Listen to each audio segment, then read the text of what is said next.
awesome response. Okay, so once again, thanks everyone for joining us today, this evening for our fundamental investing. So today is a Sunday evening, and I'm glad to actually see over 59 of you right here with me for this particular series.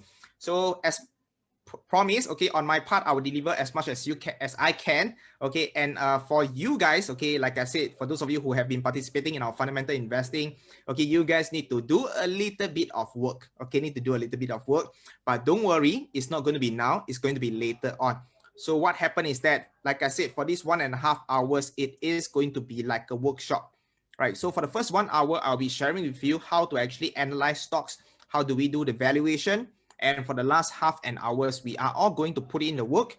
We are going to look for companies.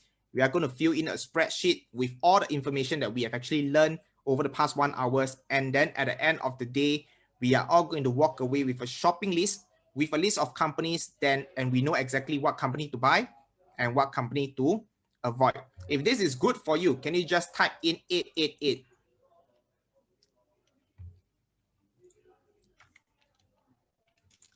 Right, so very quickly, as usual, allow me to introduce the company itself. So we are from Ultimate Investing. Okay, so Ultimate Investing is co-founded by these three gentlemen, me, Paul, as well as Ivan. So for myself, I'm actually the one on the right-hand side. I'm actually more on the options portion, okay, for the company. So you can see in our company, we have different people specializing in different things. So Paul is actually the fundamental guy. For myself, it's more on the options guy, and Ivan in the middle is actually more on the technical analysis guy. So I know that 2 weeks ago, you guys actually wanted to know more about option. Okay, so we are planning something for the options portion as well as the technical analysis portion. All right, so do watch out for that. That is coming very, very soon in 2021. So for today, as usual, we will be doing accelerated learning. What do I mean by that? We will keep the energy as high as possible. And I need you guys to participate 100%. And how do you actually participate 100%? Very easy. Whenever I ask you to type something, just type, okay, as fast as possible. All right. And like I said, certain things, when it is relatively important, I would actually repeat a couple of times. You know, so why do I repeat it a couple of times? Okay, not because I'm very naggy, but actually it's because that particular point is important and I want you guys to be able to remember it. So I will repeat certain things quite a couple of times. And last but not least, okay, the way I actually present is I try to keep it as easy to understand as possible. And I like to use some real examples. So we're going to keep it as visual as possible. And like I said, this is going to be like a workshop. So at the end, the last half an hour, you guys are going to put in the work. And the purpose of you guys doing the work is so that you will be able to remember. Okay, it's not just a one-way traffic, it's actually a two-way traffic. So for now, okay, we are going to start the 100% already. Yeah. So we are going to start with a quick revision. So I'm going to ask you some question, and all you need to do is tell me the answer by typing it into the group chat. So first question, okay, for the revision, what is on the stock market? Okay, so number one, is the stock market all about charts? Or is it a gambling den? Or is it C, it is about real businesses? So A, B, or C? Can you type it into the group chat? All right, so just keep it coming. So far, I've seen everything is C, C, C, C, C. Okay, fantastic. Number three. Yes, good. You guys still remember the most fundamental one. Yes, the stock market is all about real businesses. All right, so what I'm going to share with you today, we are going to analyze business, because when we are able to analyze business, then we are able to make money from the stock market. Second question, okay, what is value investing? So we want to buy G, B, and buy them at SP. Can you type in these 4 different words? Okay, these 4 different words. What is GB and what is SP? For those of you who attended our last 2 episodes, okay, you should be able to remember what is GB? What is GB? We want to buy what? Yes, fantastic. GB stands for good business. Okay, and what is SP? What is SP? So first, we want to buy something that is good, but are we going to pay a very high amount for it? Okay, are we going to pay a high amount? What is the second one?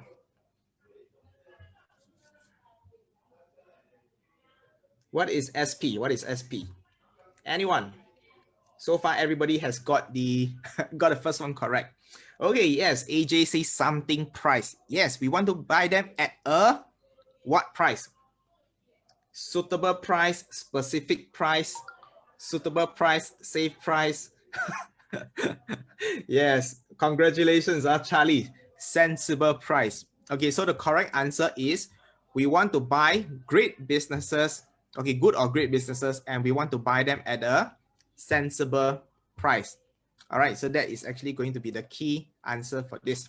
So remember, the essence of value investing is we want to buy good businesses and buy them at a sensible price. So 3 keyword over here. Number 1 is good. The second one is business. The third one is sensible price. So always remember, the top reason why people actually lose money is because a lot of people, when we come to investing in the stock market, we do not have a proper system. So we do not know exactly when to go in, when to get out, right? As a result of it, what happened is that we tend to buy into bad companies based on decision on hearsay. So for example, your friend say, hey, this company is good. Yeah, I think the share price is going to go up. Then you go and buy. But the thing is, you don't even know what this company do. You don't even check the financial. You have totally zero clue about what the company does. So later I'm going to share with you some real case study, and that can be very, very dangerous. Okay, if you actually invest into bad companies. But having said that, okay, why do we also want to buy them at a sensible price? Is because, for example, we just talk about blue chip company. Or we just talk about the 3 banks in Singapore, DBS, OCBC, and UOB. Okay, is it true that if I invest in the 3 banks in Singapore, I will definitely make money? The answer is yes and no. Okay, why do I say yes? Okay, if you invest in the 3 banks in Singapore and you hold it for at least 10 years, okay, I can say that pretty much more than 95% you should be making money. Okay, but if let's say you bought into OCBC, DBS, and UOB about a year ago, right now you'll probably be sitting at a loss. All right, because why? You are overpaying for it a year ago. So again, like I said, today, based on today's price, is it a good price? Is it a sensible price? Later, I will share with you. All right. So later we will actually touch on the 3 banks in Singapore, and you will know by then whether is it the right price for us to jump in right now for the 3 local banks. And the third one is actually a lot of us, we tend to take profit too early in the stock market, right? Especially when you see, oh, I'm making 10%, I'm making 20%, and then you get out of the market. And what happened after you sold it away? The price continued to go higher and higher and higher and higher and higher. All right, so that happens to a lot of people. And why do we do that? It's because number 1, we do not look at the stock market from a business perspective. So for example, if let's say today you're investing into a business, let's say you have a stake in a real business. Let's say it is a hamburger store. So let's say you are invested into a hamburger store, and this hamburger store, right, is making money year after year. The thing is, will you actually sell away the store? Will you say that, hey, I think I'm happy making the money, I do not want to make money anymore, I'm going to stop? The answer is no, right? As long as the store, the hamburger store, is making you good profits, good dividends every single year, how long do you want to hold it? You want to hold it as long as possible.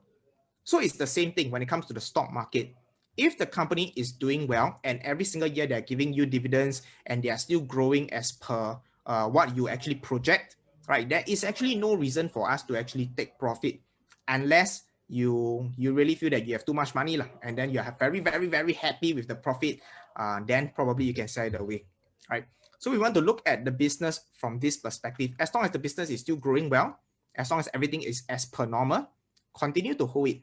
All right, until things change. Okay, until things change. And of course, the last point is, okay, people have no inbuilt system of safety, right? And sometimes you see people, right, they put all their money into one stock, okay, or 2 stocks. I'm not saying that it is a bad idea, all right? But the thing about this is that, why do we want to diversify? We want to diversify because we want to reduce risk. Right. So a lot of people say that, hey, you diversify because you are ignorant about the stock market. You don't know what you are doing. That's why you diversify, which is actually not wrong. Okay. Because everybody, when we go into the stock market, especially when we are new, nobody actually start out as an expert. So can you imagine if, let's say, you just start out in the stock market and you put all your money into one single stock. So if let's say the stock do very well and you'll be very, very happy. But the thing is, what happened if the stock decided to go against you? You probably do not know how to react.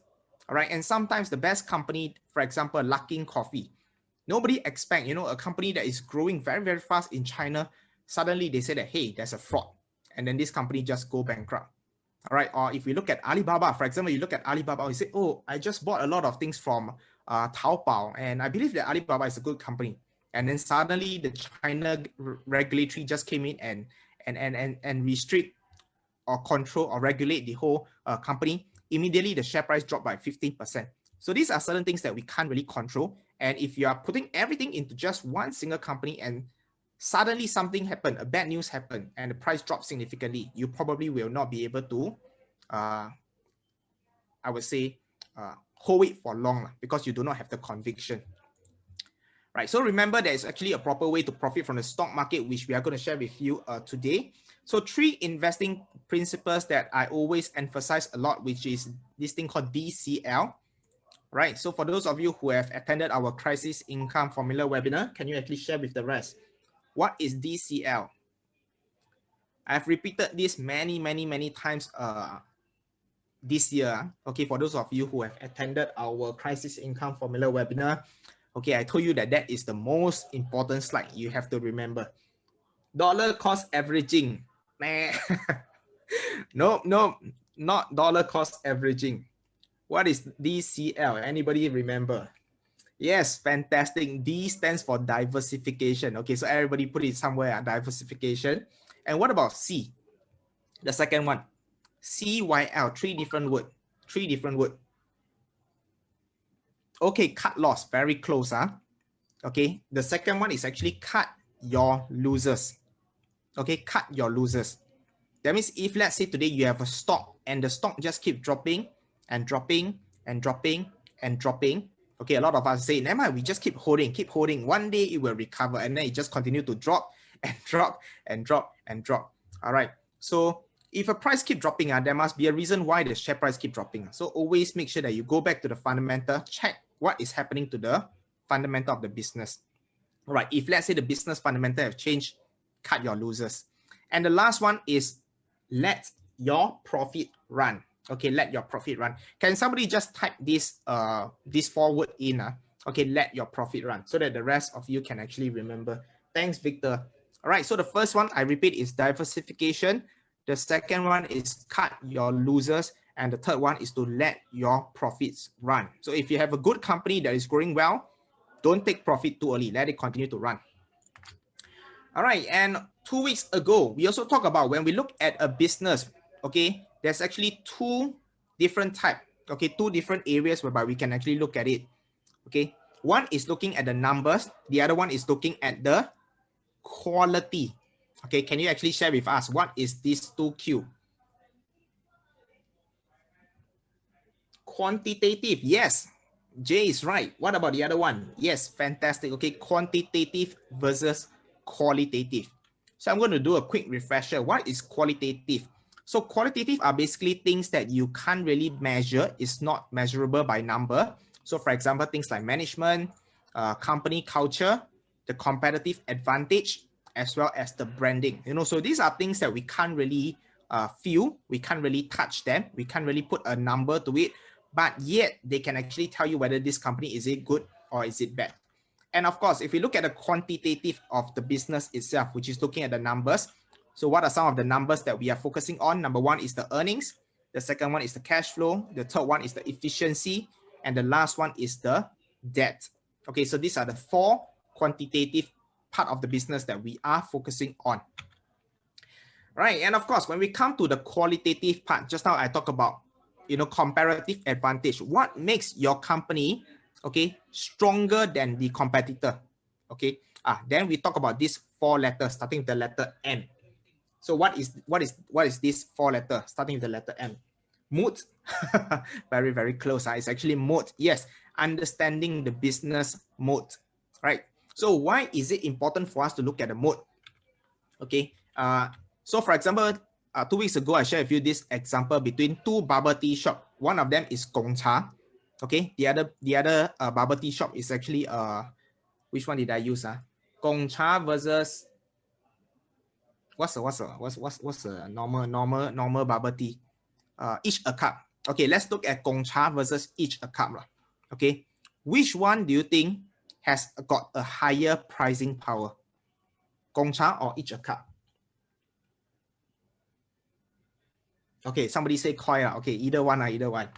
Okay, but you realize that Koi and Gongcha, they are able to charge higher as compared to each a cup. Why? Why are they able to charge higher? I mean, all of them are selling bubble tea, right? Okay, but they are able to charge higher simply because they have a stronger branding. Okay, and how do you know whether the branding is strong enough, right? Okay, you know that the brand is strong enough when people keep on saying it. For example, okay, I'm sure you have heard, for example, your colleague after lunch, they say that, hey, let's go and drink Gongcha. Let's go and drink Koi. Okay, have you ever met your colleague that say, hey, let's go and drink each a cup? Probably lesser, right? I know there will be special case lah. You know, your friend love each a cup lah. But pretty much you will see that a lot of your friends will say, hey, you know, after a meal, they say, hey, let's go and buy some Koi. Let's go and buy Gongcha. All right. And of course, right now there are a lot more competition in the market. For example, the Tiger, and of course a few more lah. But you realize that these are the strong brand, right? That people don't actually say let's go and drink bubble tea, but they straight away tell you the brand itself. Just like Panadol. Panadol itself is not the drug; it's actually the brand.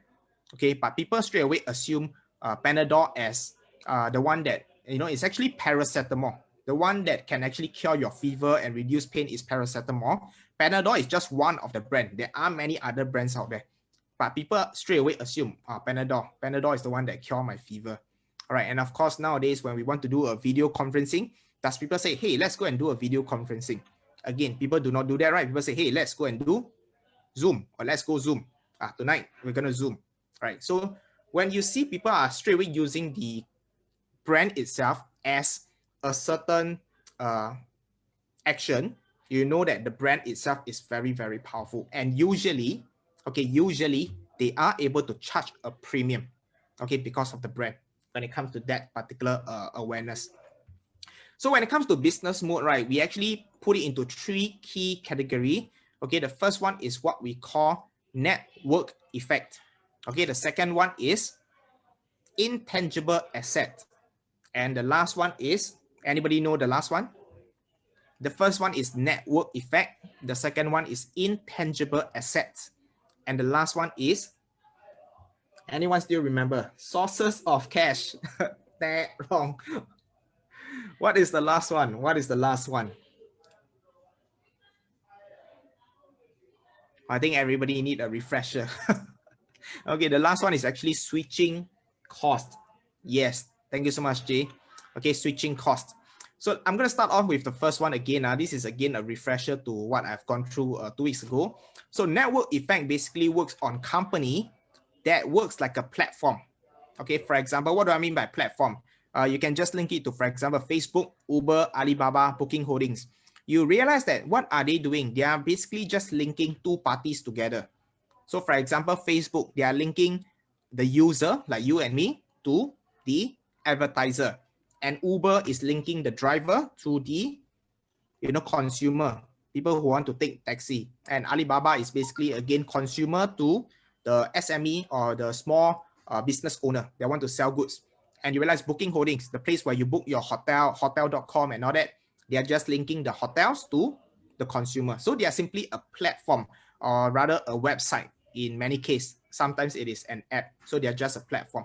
So what happens is that when a company is under this particular mode called the network effect, okay, when more and more people jump into this particular platform, you realize what happened. They become stronger and stronger, right?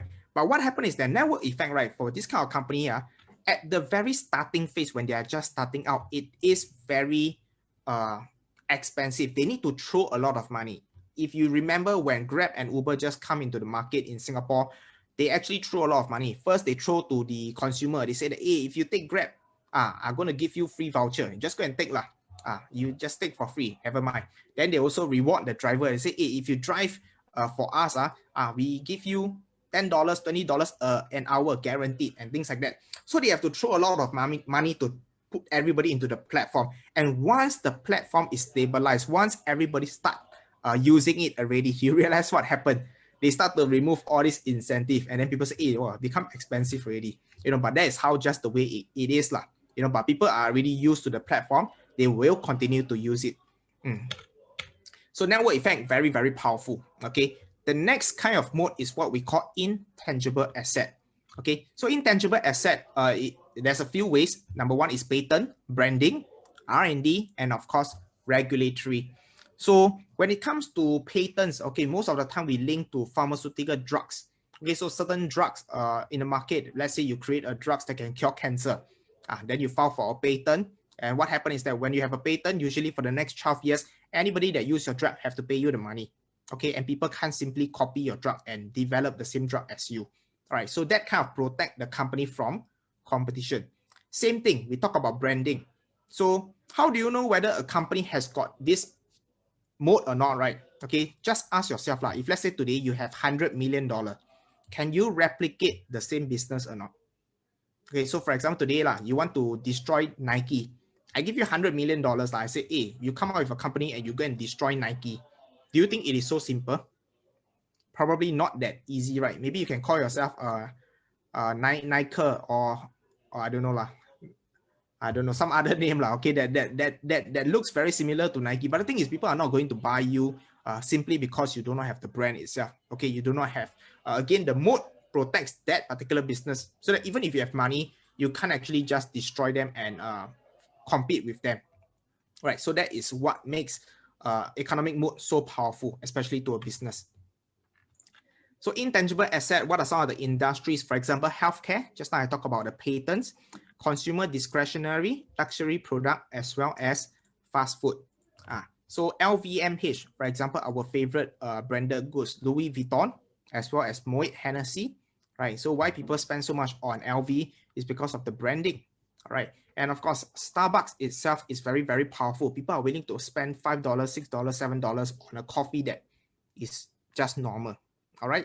And of course, for Amgen, they are actually doing drugs. And of course, Apple. Why is Apple able to price their product at a premium? Again, it is because of branding.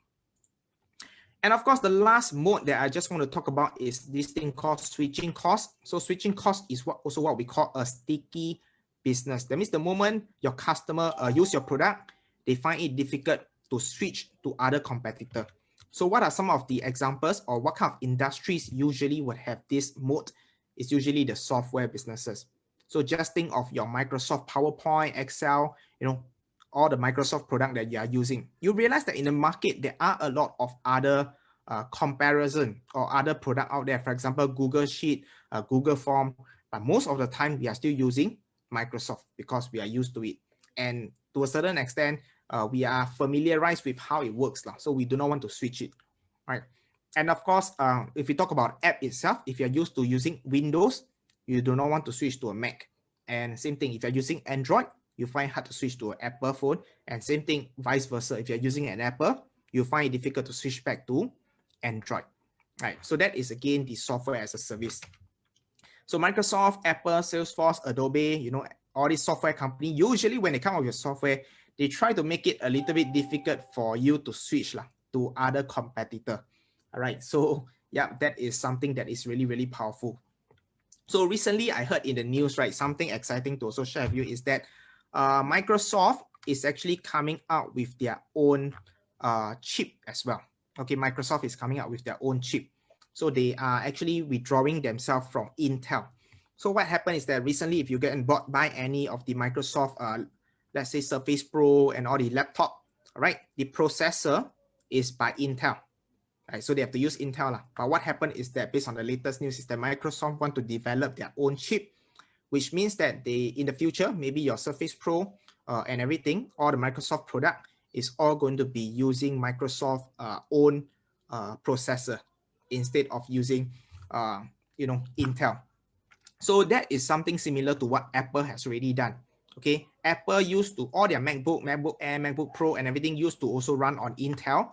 But this year, they actually came up with their own chip called the M chip, right? So for those of you who have not yet bought an Apple, please do go and check out the MG. Okay, again, I'm just doing a promotion for MacBook because I think the new MacBook is really so good. It's really so powerful that, yeah, I just want to help them to promote a little bit. All right. Okay, so let's move on. Okay, let's move on. So breaking down the financial. Okay, so 2 weeks ago, I also talked about the 4 pillars of the business: earnings, cash flow, efficiency, as well as the debt. So these are the 4 things that we want to look at. And this is the summary. Let me just run through very quickly. When it comes to earnings, we look at the earnings per share. Okay, so earnings per share must be positive and growing. So very simple. Today, you want to invest in a company, make sure that the company is making money and it is making more and more money year after year. The second thing we want to take note is the cash flow. Because why? A company can report that they make a lot of money, but if the money is not going to the bank account, then it might be a little bit dangerous. In what scenario can that be? Okay, so I always use the example of a renovation company. So for example, today I'm a renovation company. I secure a lot of deal. Okay, but end of the day, if my customer is not paying me, I will have a lot of bad debt. Okay, so even though on paper I say that, wow, I'll close 10 million of deal, but what happened is that out of that 10 million, only 2 million I collect in cash. The other 8 million is what we call account receivable. Means that I'm going to receive, but haven't received yet. Okay, so anything that's not received yet, there is always a chance that the customer is not going to pay. So again, if the customer is not going to pay, what happened? You have to sue them, right? You have to write lawyer letter and all that. What happened? Your costs go up. So as much as possible, invest in a company that has as little account receivable as possible. Example, fast food restaurant. If you go to McDonald's, can you say, hey, McDonald's, I pay you tomorrow, can I not? Or I pay you next week? Cannot be, right? You order the burger, you pay first. Right? So if you look at, for example, fast food restaurants, usually their cash flow is super, super healthy. All right. In fact, they are the opposite. They collect money first. Every time they sell a burger, they collect money first. But when they actually go and buy their bread, buy their patty, buy their things, right? They will tell their supplier, hey, I pay you slowly. I pay you in 3 months. I split my installment. Okay, but when they collect money from you, they collect upfront. So what happens is that if you look at fast food restaurant, usually their cash flow is very, very healthy in that sense, because money immediately flow into the business. There's no account receivable. And of course, efficiency, we look at return on equity. All right, so that is how efficient the management is using the capital of the business. And of course, debt. Okay, as much as possible, we want to invest in a company that has got zero debt. But in an environment, for example, right now, whereby interest rate is so low, it is okay for a company to have little bit of debt. Okay, so there is always a balance. Okay, and that is why we look at debt over equity. As long as the debt is less than 50% of the capital of the company, it is still pretty stable. Right, so those are the 4 criteria, or rather the quantitative part of the business that we want to look at. So today, our focus is actually on this, okay? Intrinsic value of a business. So we already know what is a good business by looking at the 4 pillars, okay? Earnings, cash flow, efficiency, and debt. Okay, so we know what is a good business. But again, we do not want to pay too much for a business.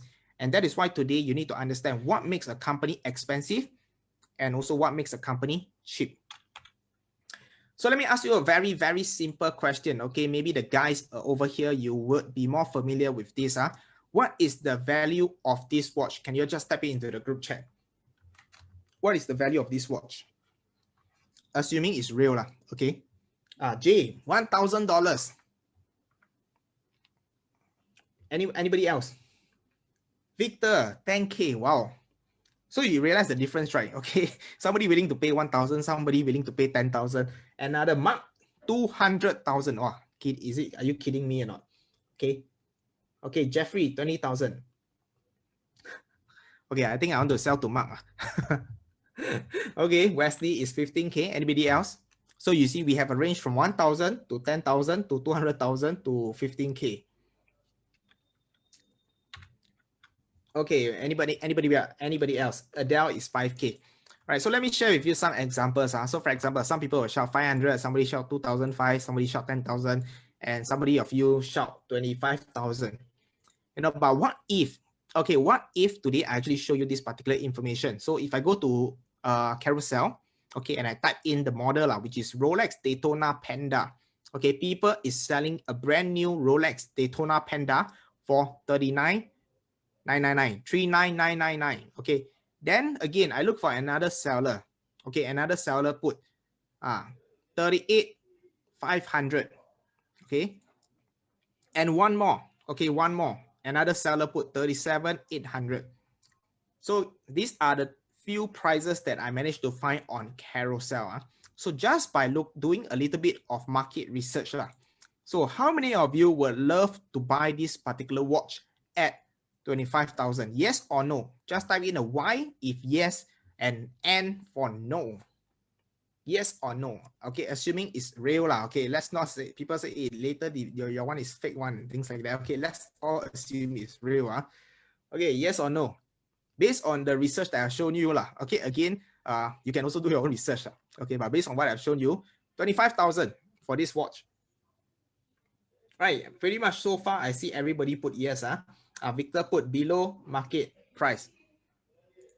Okay, exactly. Okay, exactly. Okay, if let's say today I never tell you exactly how much is this worth, right? It'd be like, wow, some of you will say $1,000, some say $5,000, some say $10,000. But if let's say I show you the market research and I say that hey, this watch easily in the market is somewhere above 30,000, maybe even close to 40,000, and I'm willing to sell you at 25,000.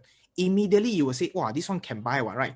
Even if you don't have the money, probably you also want to borrow money from your wife and say, hey, let me the money. I buy already, I sell it away, I make money, I give you back half.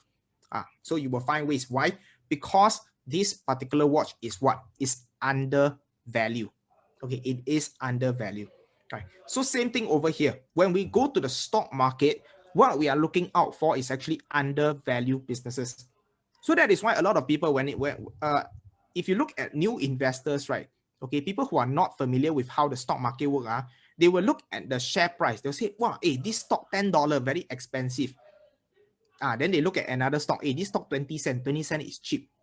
Okay, but does the price really tells you whether is it undervalued or overvalued? You realize that the answer is not true. Okay, so if you just look at this 25,000, wow, expensive. 25,000 is a big amount, but based on my example that I just shared with you, immediately you feel that 25,000 is cheap because you can actually sell it for more than $30,000. So this is what Warren Buffett mentioned.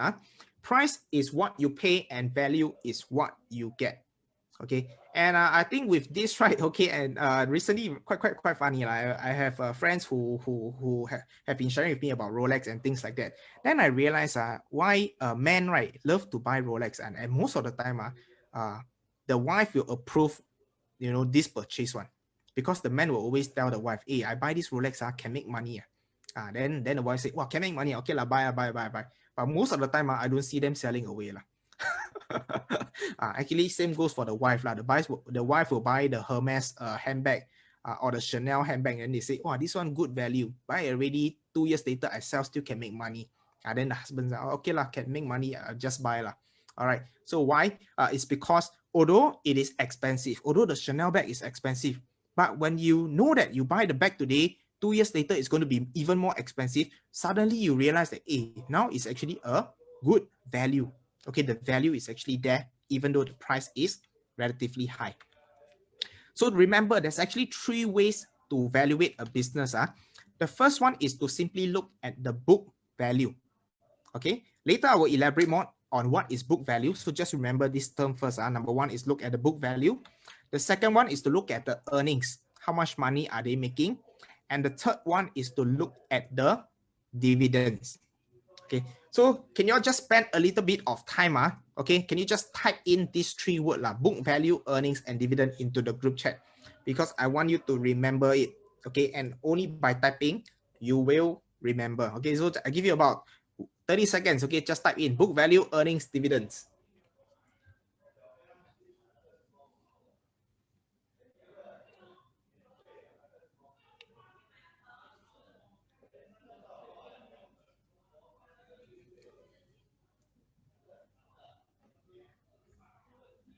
All right, fantastic. Okay, just keep it going.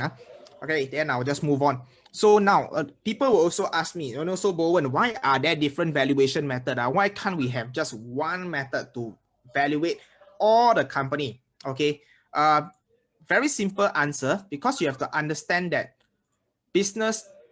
not every business is the same. Okay, not every business is the same. So that is why over here, I just want to share with you some example, okay, using the boyfriend analogy that I always like to use lah. Okay, so just imagine today you have a daughter lah, or let's say you are a girl lah, okay, and you're looking for a boyfriend. So I have the first boyfriend, boyfriend A. Boyfriend A is an undergraduate, right? So undergraduate, no income. Currently studying at Harvard University. Okay, so no house, no car, only got $5,000 in savings. But this particular guy has got the potential to make $15,000 a month after graduation. So let me ask you, is this, let's say today your daughter, this guy want to chase your daughter. Will you say yes or no?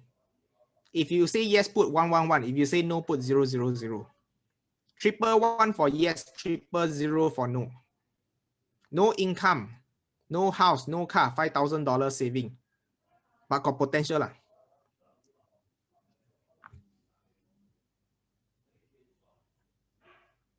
Yes or no? Okay, Sanjay put no. Jay put yes, Lim put yes, David put no, Albert put yes, Meilu put no, Jeffrey put yes. Okay, most of you put yes lah, but there are a couple of no lah. Maybe y'all don't like Harvard lah. Okay, again, no right or wrong. Okay, let me just phrase it over here. Okay, there's no right or wrong. Okay, but if you look at this particular profile, right, what does it remind you in terms of the company? In what kind of company do you think this belongs to? So this is very, very similar to what I call a startup company. Okay, startup company, or for example, certain companies right now, right? Okay, if you look at the financial, every year lose money.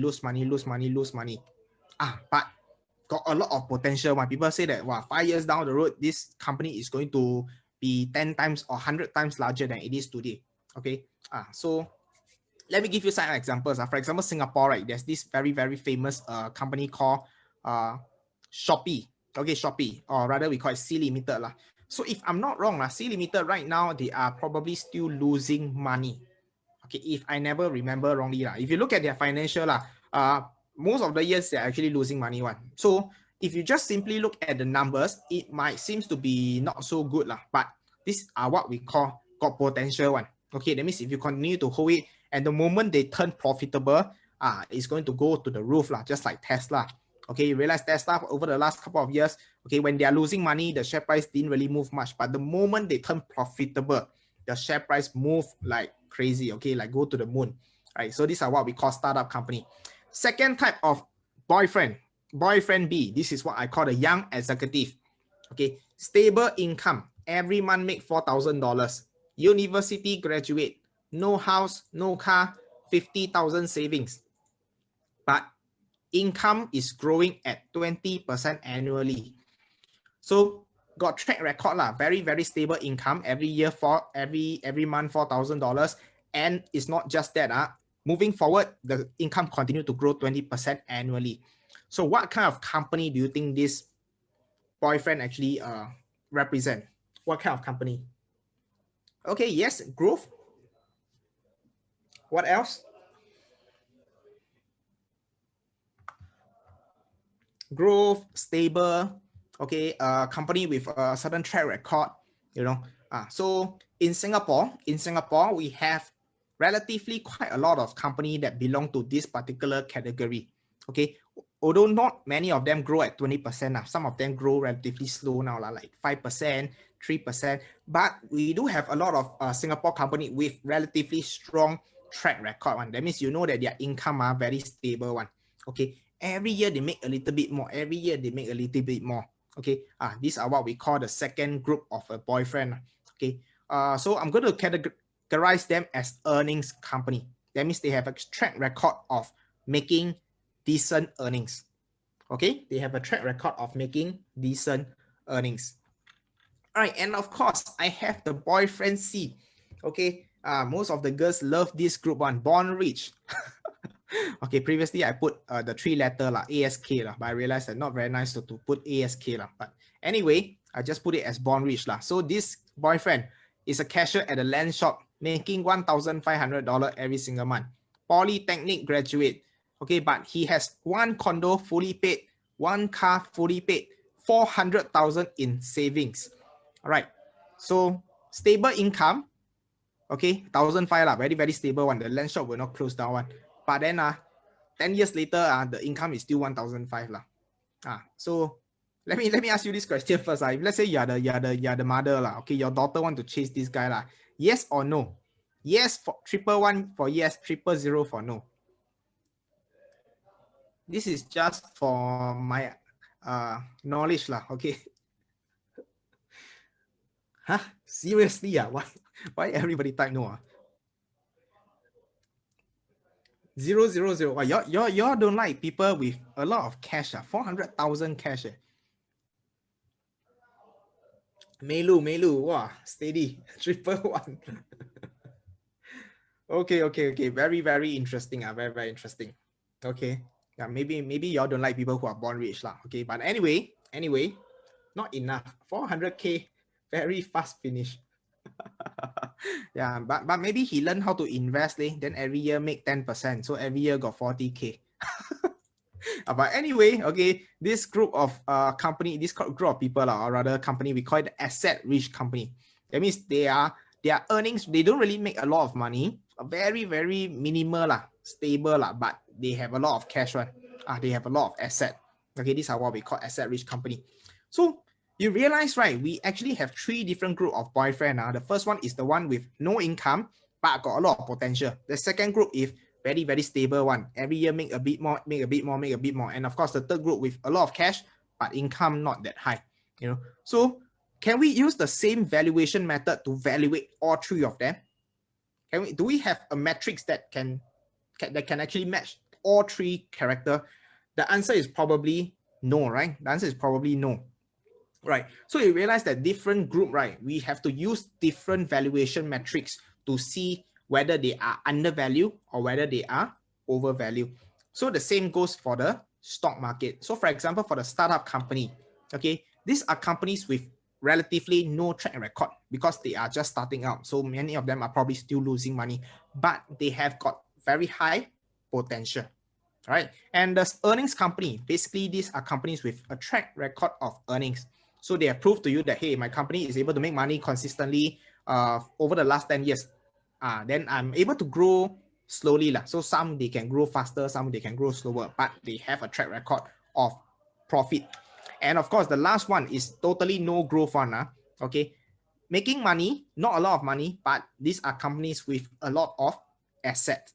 Okay, maybe they invest a lot in property and the property value just slowly increase year after year, but the company itself not making a lot of money, not losing money, okay, but just able to get by.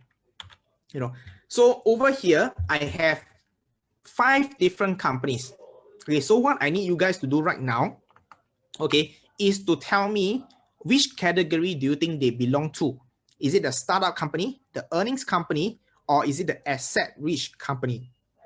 So starting with the first one, okay, C, which is a Shopee or your Garena. Can you tell me which one? If it's startup, you just type in SU. If it's earnings, just type EA. And if it's asset rich, type AR. So first one, C. Okay, first one, everybody all type SU. Okay, fantastic. So correct. So startup is the correct one. What about the second one? Singtel. Singtel, okay, asset rich. What about the rest? Asset rich.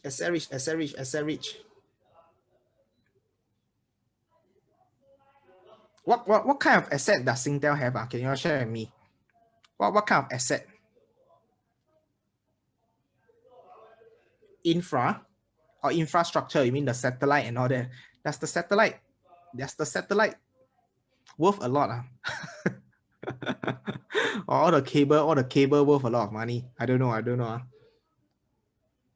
Just for y'all to think about it, okay. Handphone.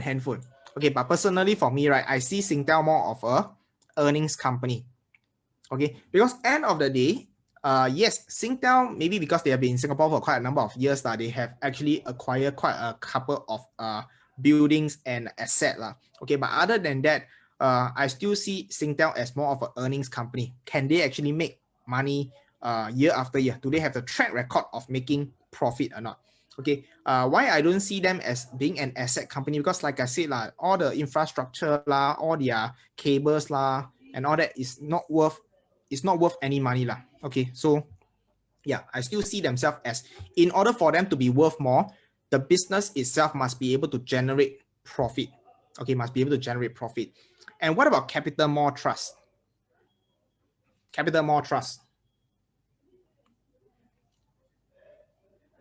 AR, okay. AR. Yeah, this one I think pretty straightforward because why they have the shopping mall. Okay, so usually anything that is related to buildings, shopping mall, okay, usually they are what we call asset rich. Okay, because their whole business relates is basically just asset. What about OCBC? OCBC. Capital is what? Capital is AR. Okay. EC, OCBC. EC.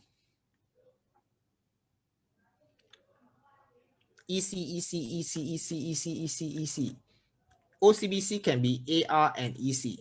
Oh, okay.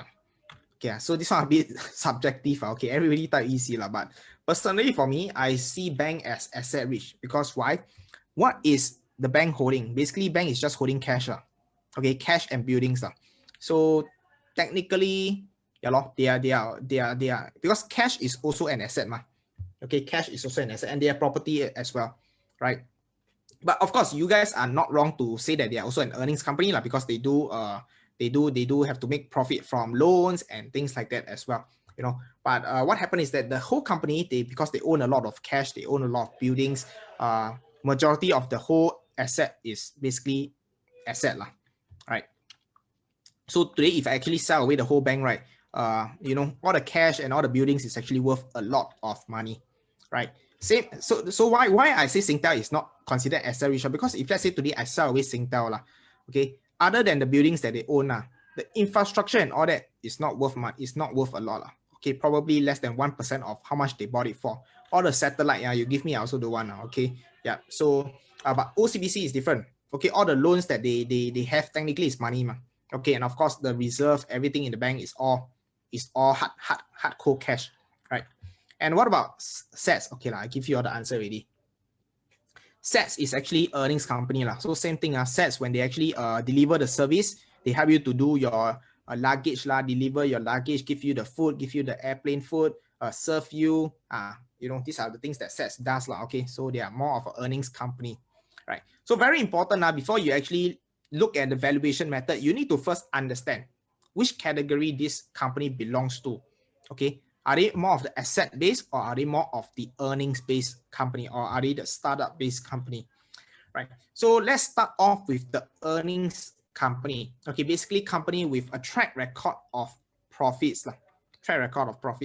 So how much is this business worth? Last 2 weeks ago, I actually shared with you a little bit on this, but let's just do a quick refresher. So for example, if I have this business, 7-Eleven, and assuming that the owner is going to sell away the business, and the owner tell you that, hey, this 7-Eleven, right, has a track record of making 200,000 every single year. So I'm the owner of this 7-Eleven. I want to sell away my 7-Eleven. I say I'm going to retire. I'm going to migrate to Africa. Okay, this 7-Eleven that I own, every single year, you can see for the past 10 years, every year make 200,000. Very, very stable one. So how much are you willing to pay to buy over this business? Can you just type in the answer? How much are you willing to pay to buy over this business that generate you 200,000 every single year? All right, so AJ mentioned 800K. All right, and Jimmy, really or not, Jimmy, 100,000. Every year I hire you to make 200,000. You're only willing to invest 100,000. Okay, assuming that you guys are all multi-millionaire, you got a lot of money. Okay, let's first assumption. Everybody is very rich. Okay, 1 million, 1 million, 1 million. Okay, fair enough. I think that's a pretty fair value, 1 million. Okay, wow, we have somebody with relatively more generous, $5 million, Kelvin. And Sanjay, 2 million. Any higher bidder? Anybody want to go more than 5 million? 5 million once, 5 million twice, 5 million sold. All right, so let's see over here. I have 3 examples for you. So 1 million. Okay, so if let's say today I invest 1 million in this 7-Eleven, okay, and the 7-Eleven is giving me 200,000 every single year. So my return is actually 20%. Can you see that? And what is the risk that I'm actually taking? If I invest 1 million, my risk is 1 million. And if I invest 500,000 and I get back 200,000, my return is actually 40% a year, right? And my risk is 500,000. And last but not least, if today I only invest 200,000 for this and I can get back 200,000, my yearly return is actually 100%, right? And my risk is only $200,000.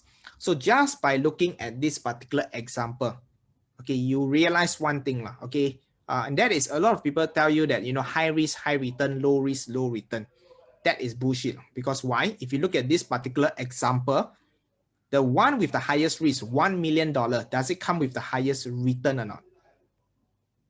Because people say high risk, high return, so I look at the highest risk, like 1 million. My return is actually the lowest. If you look at the one with the lowest risk, $200,000, is that the lowest return? Also not true, In fact, that is the highest return, right?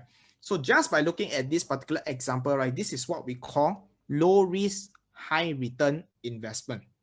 Okay, low risk, high return investment. So why is this actually possible? Okay, it is because very simply, the business itself, okay, how much this company make, the 200,000 is something that we know. Okay, and like I said, in this particular case, it has a track record of making 200,000.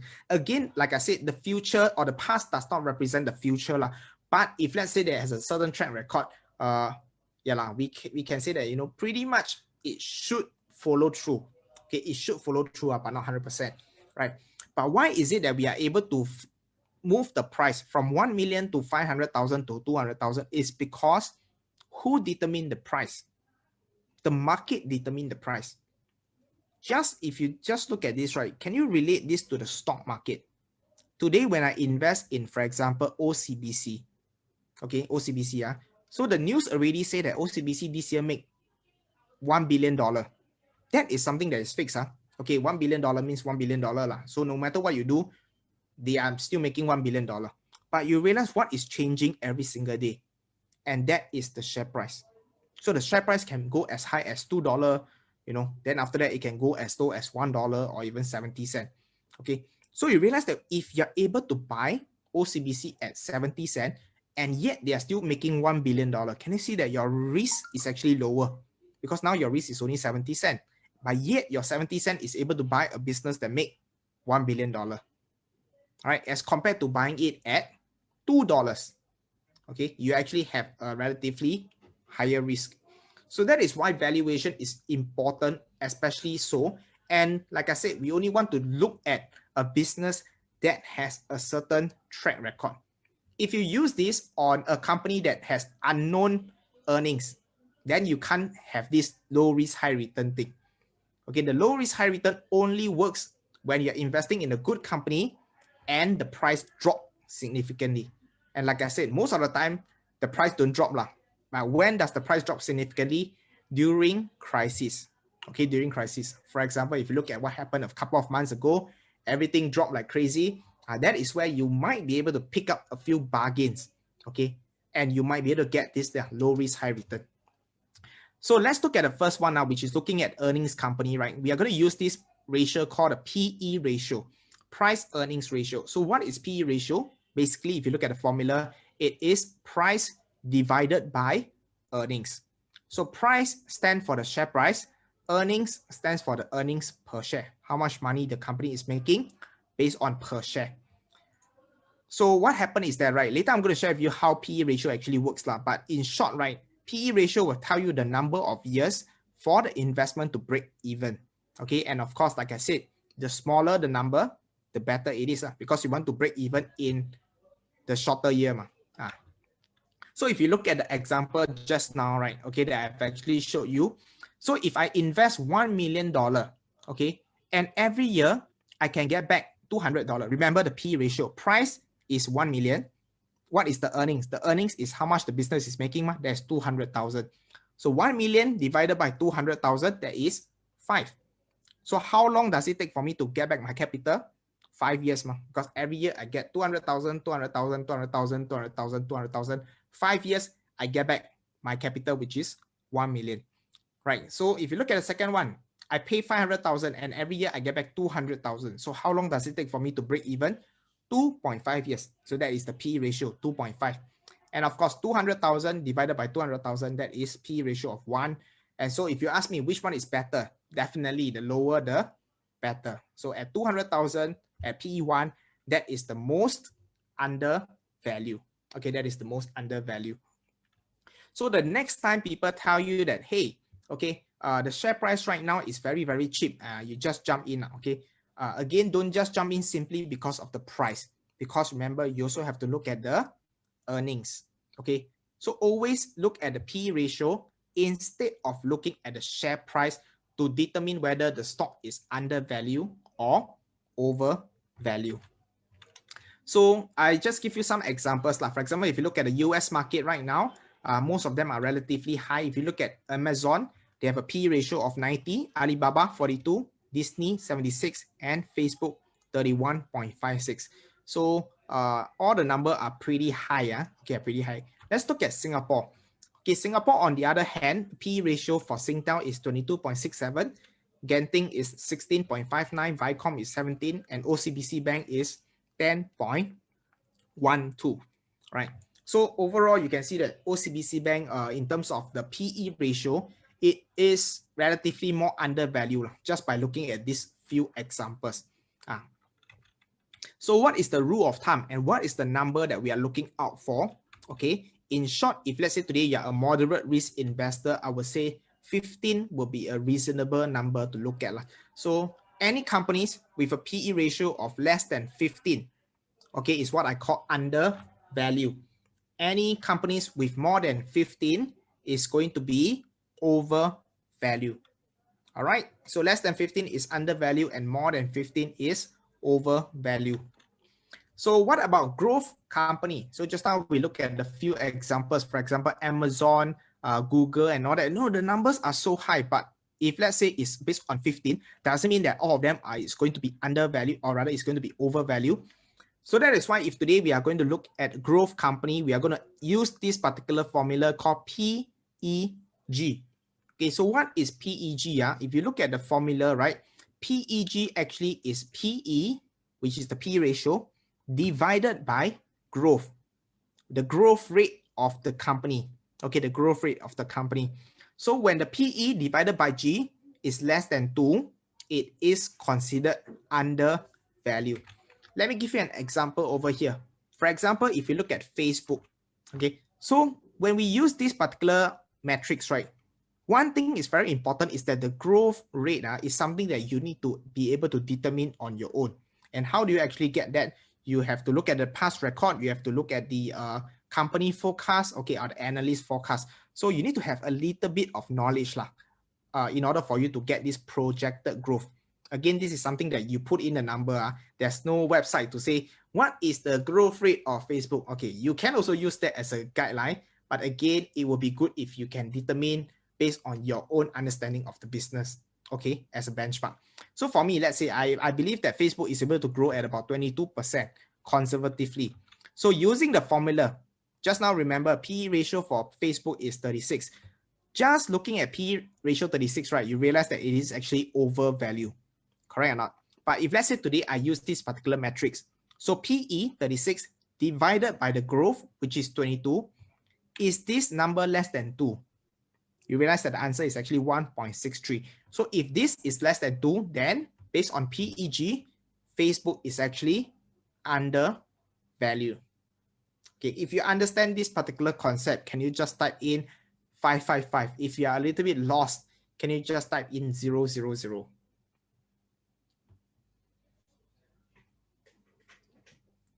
What about minus PE value? So usually when the PE ratio is negative, it simply means one thing. Okay, because why? The price cannot become negative. The price at most it becomes 0. It means that the company is losing money. Okay, that means the earnings is negative. That's why the PE ratio. theoretically, if a company is losing money, the P ratio shouldn't even appear. Okay, the P ratio shouldn't, it should appear as a dash. It shouldn't even appear. Because the thing is, the company is not going to break even. Right? Yeah, so it should be a dash. But in a way, negative also means that it is not valid. Okay, Jimmy put 000 and Melu put 000. Adrian put, okay, let me just revise this concept one more time. Okay, so let's go back to all my US company. So for example, okay, let's look at Disney. Let me show you exactly where I get all this information. I think that would be a lot better for y'all to understand. Okay, allow me to share my screen with all of you. Share screen. Okay, so for example, let's look at okay, let me see what company should I look at. Okay, let's look at Amazon. So the first thing always I use this website called Morningstar. So you just need to type in Amazon Morningstar, click on the first search. Okay, and then you will come to this particular website, Amazon. Right, so how do you know the valuation? You can click over here, you see valuation. So under valuation, you will be able to get the PE ratio. So can you see the PE ratio for Amazon is 92. So based on the first criteria, just now I said that, conservatively, anything above 15 is overvalued, anything below 15 is undervalued. So 92 is super duper overvalued. So very, very expensive. Okay. Wow. Wait, why somebody also share screen? Stop participant sharing. Wow, somebody hijacked my, okay, never mind. Okay, please, let me share screen now, okay? All right. So, right, based on the P ratio of Amazon, it is 92. So in first look is overvalued. So what happened is that we want to look at the growth rate of Amazon. So like I said, how do you know the growth rate? For me, one of the way that you can look at it is over here. Go to the key ratio, full key ratio data. So this is how I look at it. Okay. Under this particular segment called growth, you will be able to see that the 3-year average for this company. Okay, so based on the 3-year average over the last 3 years, Amazon is growing at a compounded rate, yearly compounded rate of 67%. Okay, 67%. And of course, if you look at the past 10 years, it is about 27%. All right. So what happened is that, right, based on all this information, you need to come up with your own figure because like I said, the range is pretty big. Whether to use 67% or 27%, there's no fixed answer. So for me, I like to use somewhere in the middle. Okay, so I asked myself, is it possible for Amazon to continue to grow at 67%? Honestly, I know that it's going to be challenging because as a company becomes bigger, especially for a large company like Amazon, it is definitely not so easy to, or rather it is pretty impossible to grow at 67%. Right. So I would say that maybe somewhere in the range of 30 to 40% would be a reasonable number. All right. So assuming that I use 40%. Okay. Assuming I use 40%. So what happened is that, okay, if you look at the calculator, let me just stop sharing.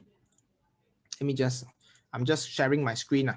Okay. So PE ratio, just now, remember our PE is 90 what? 92, right?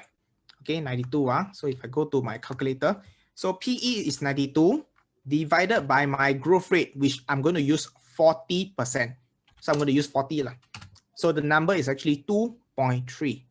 Okay, so anything that is above 2 based on PEG is overvalued. Anything that is below 2 is undervalued. So in the case of Amazon, okay, it is currently overvalued in my opinion. Okay, it is currently overvalued in my opinion. So at what price will it be undervalued? This one you can actually do some back calculation and all that. Or you can actually just revisit here every couple of, when the price drop, you revisit again. Okay, but you can actually do the formula to determine at what price will Amazon be undervalued? Okay, I hope this is a much better explanation for all of you. Okay, so anyway, if you want to watch back, you can actually just go to the Facebook group and then rewatch it again after we have end this particular segment, so that you can actually revisit them again.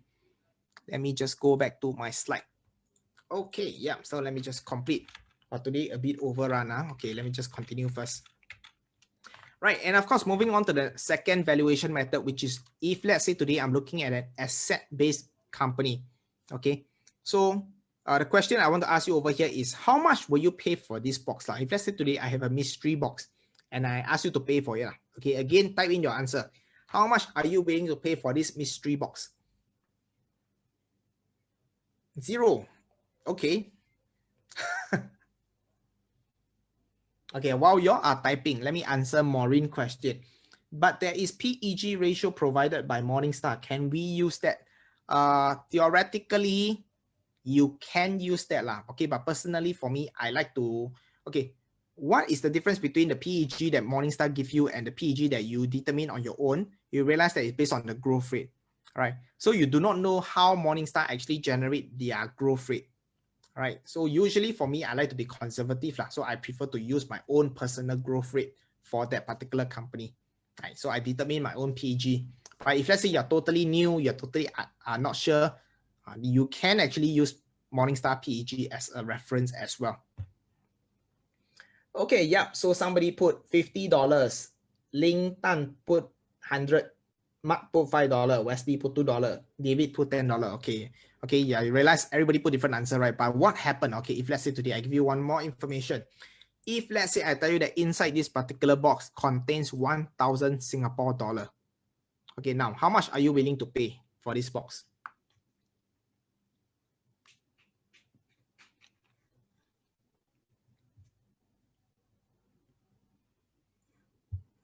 Okay, Victor, wow, $800. You realize the difference? Just now it's 100, now 800.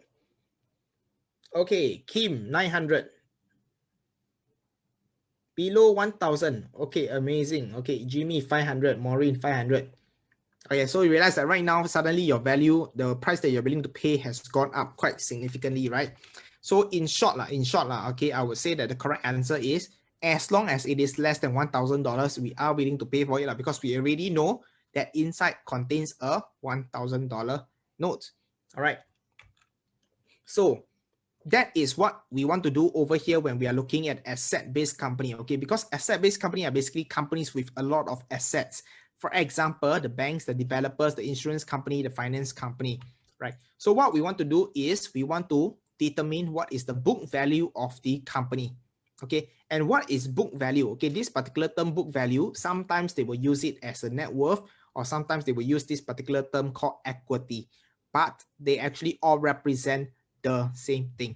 All right, so somebody say, oh, the equity of this company is $10 million, or the net worth of this company is $10 million, or the book value is actually $10 million. It represents the same thing. So if you look at how we evaluate the net worth of an individual, okay, so for example, if you want to look at the net worth of this gentleman, how do you look at it? You take the asset minus away the liability. That is the net worth, right? So basically, if let's say today I tell you that this particular company has got a book value of $1 million. Okay, how much are you willing to pay to buy over a company with a book value of $1 million? Answer is less than 1 million. Okay, if I'm able to buy the company with only 900,000, or even better one, if let's say this company really go bankrupt, I know that this company is worth $1 million based on the net worth. So same thing over here, we want to buy below the book value. Does it make sense or not? Okay. So same thing, okay? Instead of looking at the cash itself, basically in terms of the company perspective, we look at the book value. So for example, if you look at this particular company, OCBC, okay, so same thing, we go to our favorite website called Morningstar under valuation. So you will be able to see the price to book over here, okay, price to book. At the bottom right hand side, based on the current, you can see the price to book is 0.92. Okay, 0.92 basically means that you are able to buy it below the book value, okay, which is 1. So book value, let's say $1 billion, If let's say you are buying at $1 billion, it's going to be 1. So anything that is the price to book, as long as it is below 1, it means that you are able to buy it lower than the book value. Okay, but of course for us, we also want to make sense like if let's say only save 1%, then doesn't make sense, right? Okay, for example, the $1,000 box, you go and buy at $999, then you go and make $1 a bit, doesn't really make much sense also. We also want to have a margin of safety. All right. So what happened is that usually for price to book, we have a 20% margin of safety, which means that instead of buying at PE1, price to book 1, we want to buy 20% cheaper than the book value. So for example, if you look at the mystery box, okay, we know that there's $1,000 inside. So price to book 0.8 means that we want to buy at $800 or less. Okay, $800 or less. So always make sure that anything, if based on the asset-based company, if the price to book is less than 0.8, it is under value. Anything that is above 0.8 is over value. Okay, I think this is pretty straightforward. So if you look at the 3 banks today, okay, based on the price to book, okay, maybe make a guess first. Which bank do you think has got is the most undervalued? Which bank do you think is the most undervalued? OCBC, DBS, or UOB? OCBC, wow, you all love OCBC. OCBC, UOB. Nobody believe DBS is undervalued. Okay, OCBC, I think OCBC won. Okay, let me share with you all the answer. Okay, so OCBC has a price to book of 0.92, which just now we have already gone through. DBS has got a price to book of 1.18. Okay, 1.18. And of course, last but not least, UOB has got a price to book of 0.95. Okay, so congratulations. UOB is the most undervalued. But can buy or not right now? Can buy or not? Yes or no? Is it overvalued or undervalued? Based on price to book, based on price to book alone, is it overvalued or undervalued? Okay, so based on price to book alone, you can see that right now it is overvalued because it's at 0.92. But you realize that actually a couple of months before it is actually somewhere around 0.8 or slightly below 0.8. Actually, that was a pretty good time to enter. Again, like I say, it doesn't mean that above 0.8 means cannot buy, but it simply means that it is not as undervalued as we want. Okay, because end of the day, somebody tell me that as long as the price go up, I make money can already. Theoretically, you are right.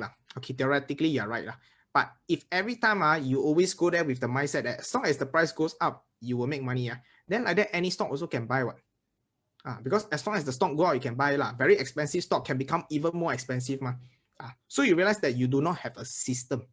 Okay, you do not have a system. So why do we want to use this 0.8? Is because it gives us a system. Every time you see OCBC drop until 0.8, what is your first reaction? Buy. Okay, if it dropped to 0.7, what should you do? Even better, right? Buy even more.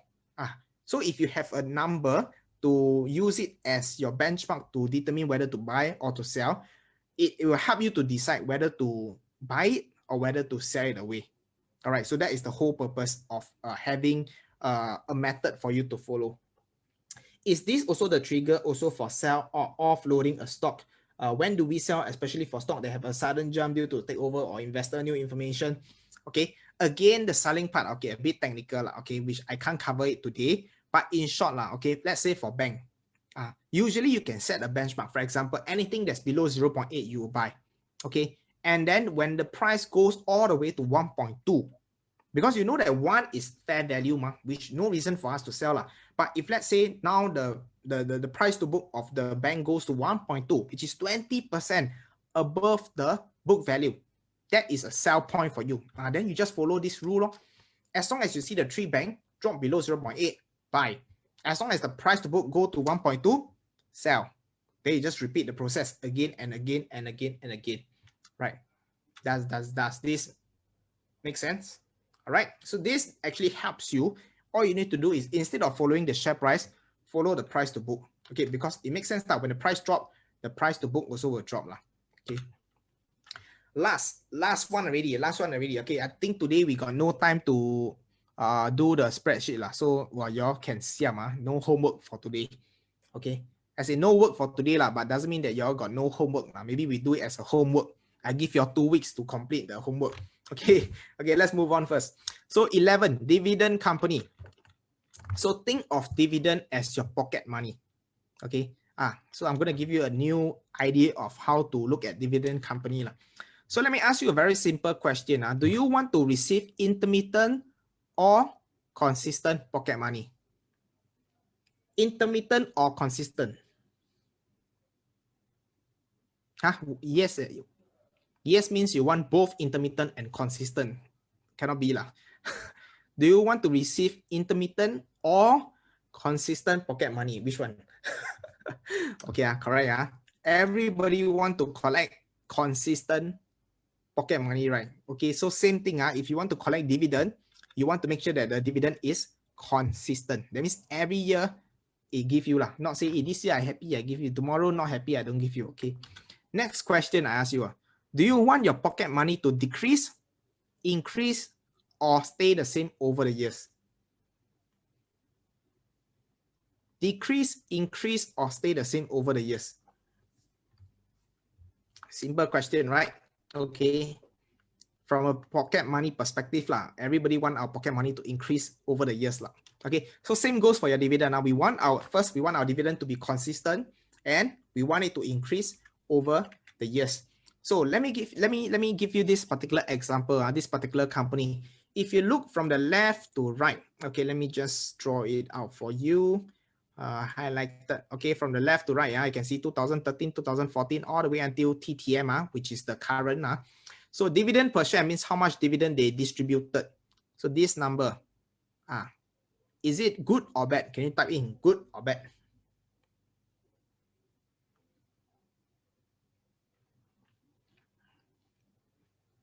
Good, right? Okay, you can see the dividend more and more, higher and higher.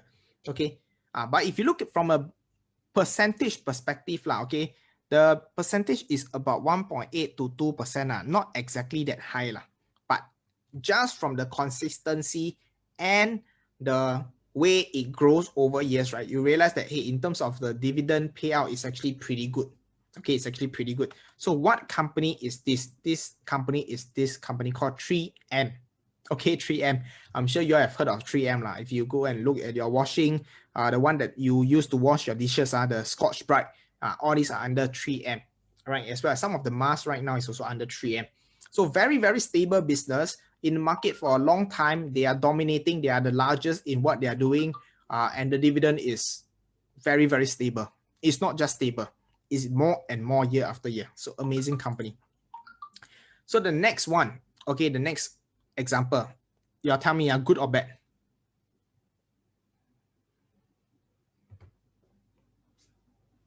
Good or bad? Good or bad? Okay, bad. Lousy, bad. Okay, I think you guys are more interested to find out which company is this, or what company is this. Okay, let me show you the answer. Okay, wait. But before I show you the answer, let me show you something very, very interesting. Okay, one thing you realize about this particular company, right, is the percentage, the dividend yield that they're actually giving. Can you see that, right? Okay, this company is giving you a 7% dividend, 7% dividend, 9% dividend, 9% dividend, 8%, 10%, right? Is it attractive or not? It is actually very attractive. And what happened is that a lot of investors, okay, they invest because this company is giving them a 9% dividend, 8% dividend, 10% dividend. But what they didn't realize is the trend of the dividend. Okay, that means this company is actually giving you lesser and lesser and lesser and lesser dividend over the years. Okay, so what company is this? It is none other than Hutchison Port Holding Trust, HPH Trust. Okay, HPH Trust. Why is it that 0.03 is equivalent to the 10%? It is because the share price actually dropped significantly. Okay, the share price dropped significantly. And the earnings of the company also dropped significantly. All right. Yeah, the price has dropped significantly. All right. So some people say, wow, this company 10% is good. But what happened is that they didn't realize that, right? Okay, the price dropped more than the dividend that they collect. Okay, so although you collect 10%, but the price dropped 20%. So net you still lose 10%. Okay, so you would be thinking actually in this case, right? This is a very dangerous kind of company because why? This company is actually losing money. They are already losing money, and yet they are forcing themselves to give you dividend, okay, simply to make sure that it looks good. Hey, I'm still giving you 10% at the expense of the company, okay, at the expense of the company. And so again, like I said, it is not sustainable. If your company is really not making money and you're still giving a relatively high dividend, then what happens is that naturally your company will just go all the way down. All right. So do be careful. Okay, so always make sure that you don't just simply look at the dividend yield. Wow, 5%, 10%, very good. Make sure that this is a company that is consistent and the is getting more and more, higher and higher. Okay, last company. Good or bad? Good or bad?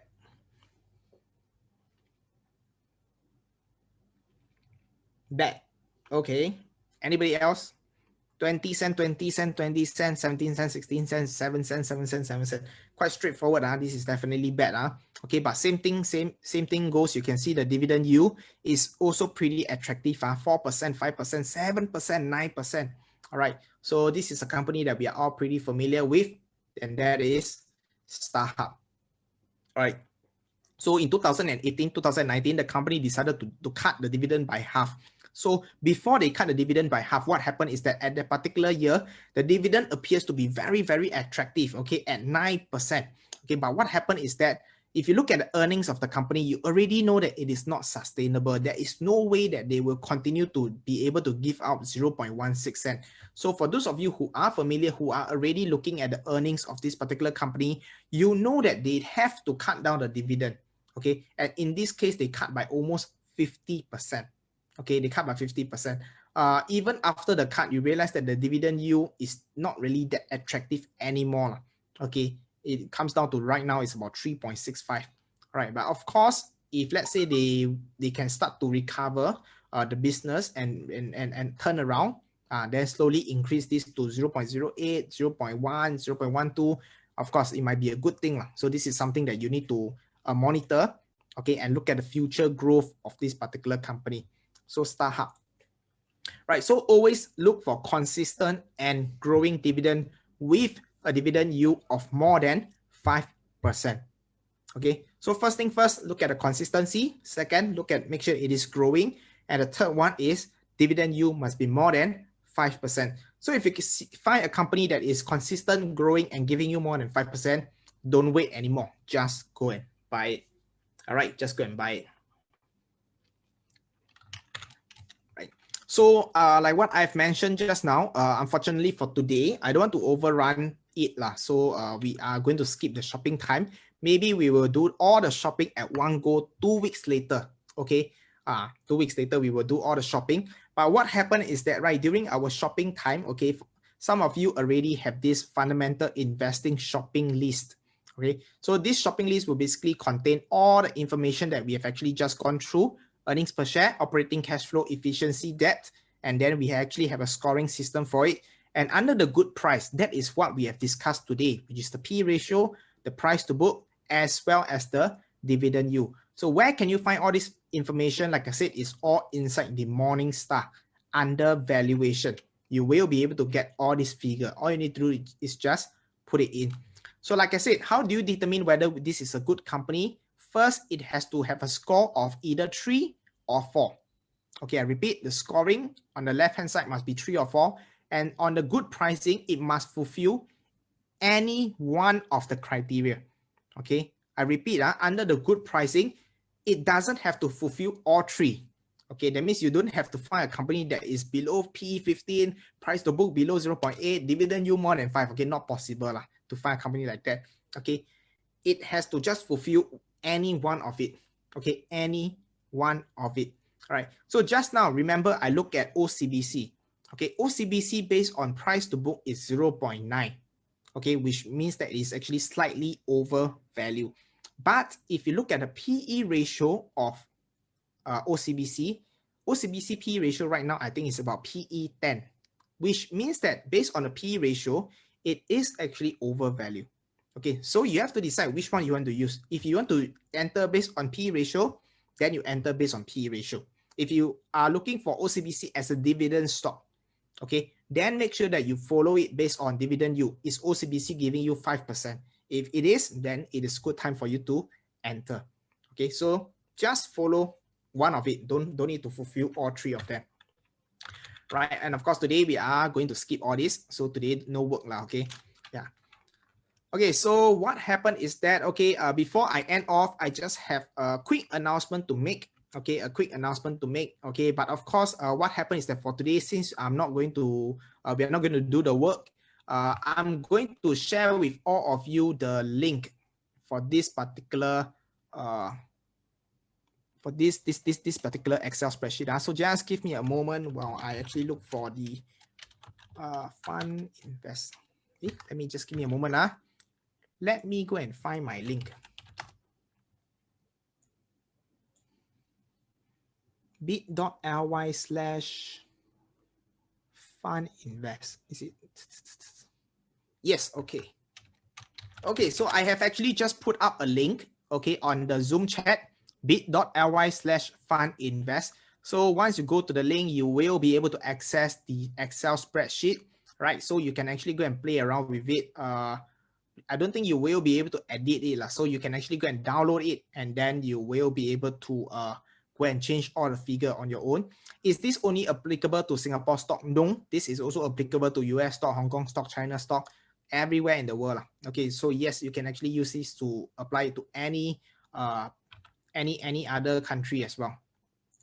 All right, so that is something that I just want to share with all of you. And not only that, it will be good. Sometimes you'll be brainstorming, what company should I start research on? Okay, this is something that I will actually recommend you.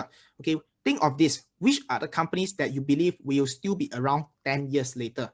Okay, come up with maybe about 5 to 10 different companies, put it into the spreadsheet, and then go through one by one. Okay, go through the Morningstar, look for the earnings, the cash flow, the debt, the efficiency, and then look for the PE ratio, the price to book, as well as the dividend yield. So spend about 1 hour of your time, okay, over the next 2 weeks, complete them, and definitely you will be able to learn something out of it. And you realize, hey, wow, actually this company not bad. Then you also realize, well, actually this company quite lousy one. So you get to learn a lot while doing